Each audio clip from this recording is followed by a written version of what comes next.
Hello, I'm Kurt Lidke, Executive Director of Klamath Film, and you just watched A Hurricane with Fire, a heartfelt and yes, even uplifting reflection of the devastation from 2020's Alameda fire that destroyed much of Phoenix and Talent, Oregon. With us is the film's director, Nisha Burton. Hello, Nisha. Thank you for joining us. Hi, thanks for having me. So I know you have roots in Southern Oregon. So when you saw the massive and heartbreaking destruction of the fires from a year ago, what made you want to make a film about it? Yeah, being, a longtime Southern Oregon resident, and when the day of the fire and the day afterwards, I really didn't know if I would make a complete film of the footage I was getting, but I knew immediately that I needed to start filming and start documenting what was going on the day after, the week after, and then also the following months following the fire. So, really, it was my heart's calling to start documenting. And then as I began doing more interviews, in the documentary filmmaking process, it's really through the interviewees and the stories that you're capturing that then the overall theme and story begins to emerge. Maybe it's just our mindsets, but it seems like whenever there's a disaster or a major issue and everyone is told to run for shelter, filmmakers grab their cameras and run right into, either, in this case, fire. But I remember talking to someone in Texas, and they worked in audio, and a tornado came right by their office, and everyone else was running for shelter. It was like, I got to record this. I'll never be able to get this audio again. What what is it that made you want to say, you know what, amidst all of this, even if it may create some PTSD for me, I need to go and document everything that's happening around here? Yeah, that's a great question and a great, psychological analysis of filmmakers and documentary filmmakers. What makes us compelled and drawn to these, challenging situations. And I think for me, seeing the level of destruction that happened, the level of homes lost and lives affected, I just immediately knew that I needed to start capturing those images. And then also because I did grow up in Southern Oregon and have such close ties to it, a lot of the people that were affected were friends and close people in the community. And also a lot of the people that were helping, I knew very well too. And so I knew that I was in a unique position to start interviewing and capturing these stories and putting them together to really tell, like you mentioned with the news, obviously journalists go out and they capture the moment things happen, and then you see it in the news for a day or maybe 2 days. But I, having now lived through a large scale natural disaster, understand that the long term effects last far beyond the 15 minutes, so to speak, of what's shown in the news. And so I really wanted to tell that story of the ongoing impact that it has in the community to go through something like this, as well as, like you said in the beginning, give some hope of showing how people, not just in the first moments, which is important, the first moments after a natural disaster like this, to get a lot of support, but the ongoing support that our community has shown, and really the level of help and care that has been continually showing up within our community by different people. I feel like that's where the hope really comes from. And that's really where the bigger story lives. Right, right. I guess it's just inevitable that anytime we have a horrendous situation, documentary filmmakers come running.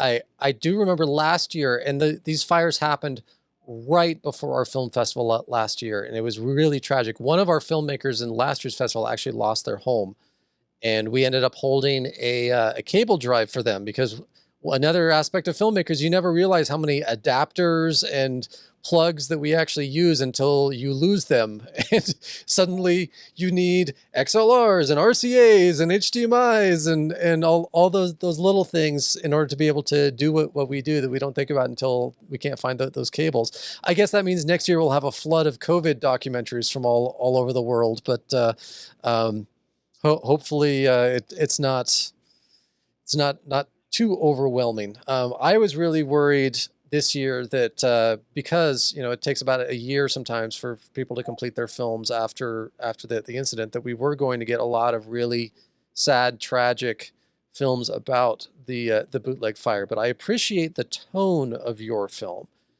And I know documentaries Mhm. oftentimes, the goal is to go out and just simply document what's actually happening. But um, I feel like people in Phoenix and Talent, especially that got hit the hardest, Ashland and whatnot, that were really affected by this fire, could almost end up having the after effects of having to relive it every time that a film comes out about it, the whole PTSD effect. But your film took a different tact in that it still documented what was going on, but it seemed like there was a real strong conscious effort in this production to try to put a positive spin on things as much as possible. Did you go in knowing that you were going to take that approach? Yeah, that's a great question. I feel like with a lot of my documentary films, oftentimes they are around hard subject matters, but I do like to look for those elements of hope and also just to provide at least some starting of a conversation around solutions. I feel like it can be easy when focusing on a hard subject matter to really go into the depths of it. And it's important to tell the hard parts. But I, like you said, with this film, wanted to also offer those glimmers of hope and offer the perspective that we can get through this, and also offer voices that could speak to real solutions and could speak, like you said, too, to the communities that were very greatly impacted, low income, the Latinx community. The homes that were mostly destroyed were low income and mobile homes. And so to really let people who were directly living that experience share what they thought some solutions could be, as well as highlighting El Tapatio and the great work they did for the Latinx community, as well as the larger community, by being a hub space for people to come to directly in the aftermath of the fire and find resources, find clothing, food, all of those things. And so I think for me, that's always a piece that I'm looking for in my filmmaking process is what are some of the solutions? What are the larger themes? What are the larger elements that are at play? And also how this story is a very specific story within our community, but it's also a global one because with climate change, we are seeing these large scale natural disasters that haven't really been seen before happening. And so it manifests in different ways. And for Oregon, obviously, fires is a big way that manifests, but really showing how our community was resilient because people were able to stay unified and come together and support one another. And so really offering that message of hope for us as well as for people who watch it that aren't from Oregon. They can see how we did it and how we were able to get through it all together. So that was a big piece for me. So how did you end up selecting the subjects that you profile in this film? Because there's thousands of people that you could have picked from. Did you go straight to people that you were already friends or family with, or did you actively solicit individuals to try to showcase in the film? Yeah, it's true that there were so many people affected, like you said, thousands of people. And always with documentaries, that's a big part, especially when it's a large scale incident that happened, is selecting the subjects. And so it was kind of a hybrid where I did know, like I said before, some friends specifically, some community members that had either lost their homes or were really helping in the support efforts. I also, like I mentioned just before, I went to El Tapatio because I knew that was a hub space where a lot was being done in the immediate efforts afterwards. And so that's where I collected some interviews and connected with people that were really on the ground helping right after the fire. And then I also put it out to the larger community through social media that I was making this film, and any people that they thought would be willing to be interviewed, as well as, people that wanted to be interviewed. And so Bo, who was the person who biked around and documented the night of the fire, everything that was happening, and showed what homes were safe, what homes weren't. He reached out to me on social media and said, hey, I had this experience and I'd love to talk about it. Whereas others, then I would directly reach out to. And with people that lost their homes, that was the most challenging, I would say, for the direct outreach, because I wanted to be sensitive too about how close it was to the event. And a lot of people, might not be ready to talk about what they experienced because they're still very much in the experience of it. So luckily, one of my closest friends from high school actually lost her home, Sam. And so she was willing to be a part of it and be a voice in the project. And I really appreciated her strength in doing that, to be able to be interviewed close after she had lost her home, really just to share her experience as a gift to all of us to learn and grow through what she had been through. Yeah, it can be really difficult when you're talking about what may be the single most traumatizing thing in a person's life, and then ask them to essentially relive it again on camera. Yeah. Can really be a tough task, especially when you were there. You were basically at ground zero, almost in the immediate wake of the fires, right? So as people are kind of first returning to see what's left of their communities, what was that whole experience like? Especially since you were from there and you were already familiar with the areas, to see them charred and gone compared to what you knew. It was really astounding because, there were so many places. I used to live in Talent too, and a house that I used to live in was completely leveled by the fire. And it's amazing how unrecognizable really a lot of the spaces were from what they had been when there are homes there, where there are structures there, into, the completely leveled, charred remains of what happened. And so it was a very emotional process, really, going in, and also, again, like being delicate, both with the people that I interviewed as well as when filming just the spaces that had been burned, not wanting to intrude on anybody's process if they were going and looking through the remains of their home, wanting to, make sure the spaces I was being in and filming in were okay to be in, while also getting this footage that, was very valuable to the film, as well as just to documenting the immediate aftermath of such an event. And so it was a very delicate dance to make sure, as a filmmaker, you want to document and get the shots, but then as a resident of Southern Oregon, as a member of the community, and as somebody that had such a close connection to the spaces that I was filming, wanting to be very mindful of that. And, it did mean sometimes like, oh, this is a great shot of somebody that's looking through the remains, but I'm not going to take it because I know that they're in a very emotional process, and I don't, either want to just take it and not ask them for it, or like go up to them afterwards when they're still processing and ask if they can sign a waiver. Like that piece didn't feel appropriate. So it really was, just being mindful and caring, and erring on the side of being overly caring versus just trying to get the best shots.